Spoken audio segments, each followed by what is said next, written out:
नमस्कार दोस्तों, इजराइल और हमास की जंग के बारे में तो आप लोग जानते ही हैं। आज इजराइल और हमास की जंग को चलते हुए 18 दिन से ज्यादा हो गए हैं। इजराइल हमास से अब शांति पर बातचीत भी नहीं करना चाहता है। गाजा में अब तक 40% एरिया इजराइल के द्वारा खत्म कर दिया गया है। इजराइल अब सिर्फ और सिर्फ बदला लेना चाहता है, लेकिन इजराइल आगे हमास पर हमले करने के लिए क्या क्या प्लान बना रहा है, चलिए हम आपको थोड़ा विस्तार से समझाते हैं। The rapidly intensifying conflict between Israel and Palestinian militants roared in אזרחי ישראל, אנחנו במלחמה, לא במבצע, לא בסבבים, במלחמה.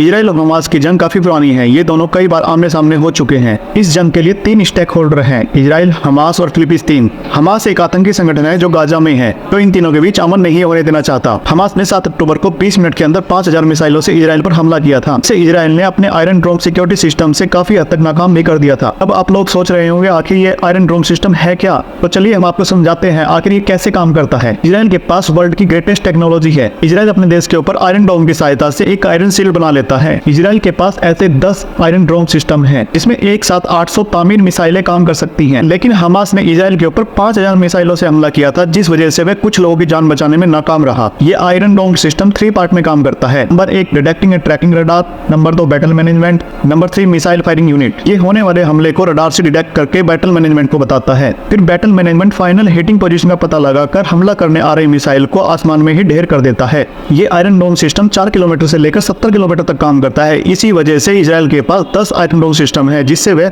अपने देश के ऊपर आयरन शील्ड बना पाता है। लेकिन सभी लोग शांति चाहते हैं, तो इजराइल हमास से बातचीत क्यों नहीं करना चाहता है? दरअसल हमास ने इजराइल के 203 लोगों को होस्टेज बना रखा है कि हमारे होस्टेज को रिलीज कर दीजिए, वरना अंजाम बहुत खतरनाक होगा। इजराइल के प्राइम मिनिस्टर ने यह भी कहा है, जहां जहां से हमास छिपकर इस खून खराबे को अंजाम दे रहा है, हर वो जगह मिट्टी के ढेर में बदल दी जाएगी, और देखने को ऐसा ही मिल रहा है।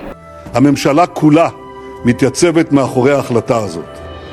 צה"ל יפעיל מיד את כל עוצמתו כדי להשמיד את יכולות חמאס. נכה בהם עד חורמה וננקום בעוצמה.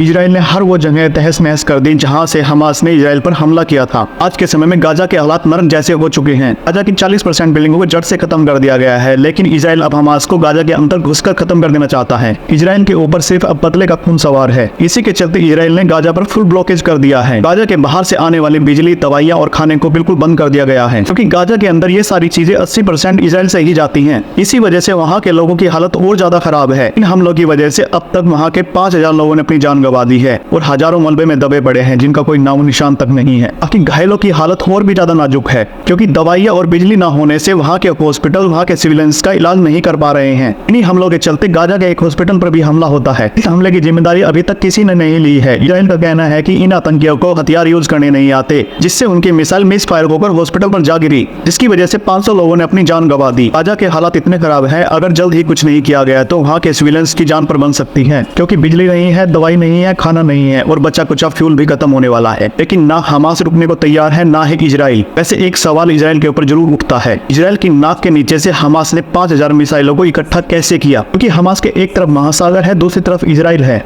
आप लोगों की इस पर क्या राय है, कमेंट करके जरूर बताएं। अगर इजराइल के मैप को सही तरीके से देखा जाए तो वह चारों तरफ से अरब देशों से घिरा है, जो सभी के सभी इजराइल के खिलाफ हैं। इजराइल को साउथ से हमास का खतरा है, वहीं दूसरी ओर नॉर्थ से हजीबुल्लाह का। हजीबुल्लाह देश के पास बहुत ही मजबूत डिफेंस है। अगर हजीबुल्लाह देश ने इजराइल पर हमला किया तो वह इजराइल को घुटने टेकने पर मजबूर कर देगा। और हमास के साथ कुछ देश आकर भी खड़े हो चुके हैं, इराक, कतर, सऊदी जैसे अरब देश। लेकिन थोड़ा रिलैक्सेशन की बात इजराइल के लिए भी है। अमेरिका, ब्रिटेन, भारत जैसे देश इजराइल के साथ आकर खड़े हो चुके हैं। अमेरिका और ब्रिटेन की एक सैन्य टुकड़ी महासागर में सिर्फ ऑर्डर्स का इंतजार कर रही है, जो इजराइल के साथ है। वैसे अमेरिका इस जंग को रोकने के लिए बातचीत के तरीके ढूंढ रहा है, क्योंकि ये आग भड़की तो कई देशों को ले डूबेगी। देखा जाना यह है कि यह जंग कब खत्म होगी और कितने निर्दोष लोग इसमें अपनी जान गंवाएंगे। आप लोगों की इस जंग पर क्या राय है, कमेंट बॉक्स में जरूर बताएं। और हमारी वीडियोस को लाइक करें, शेयर करें, और हमारे चैनल को सब्सक्राइब करें, और हमारे चैनल के साथ अपना साथ बनाए रखें। तब तक के लिए जय हिंद, नमस्कार।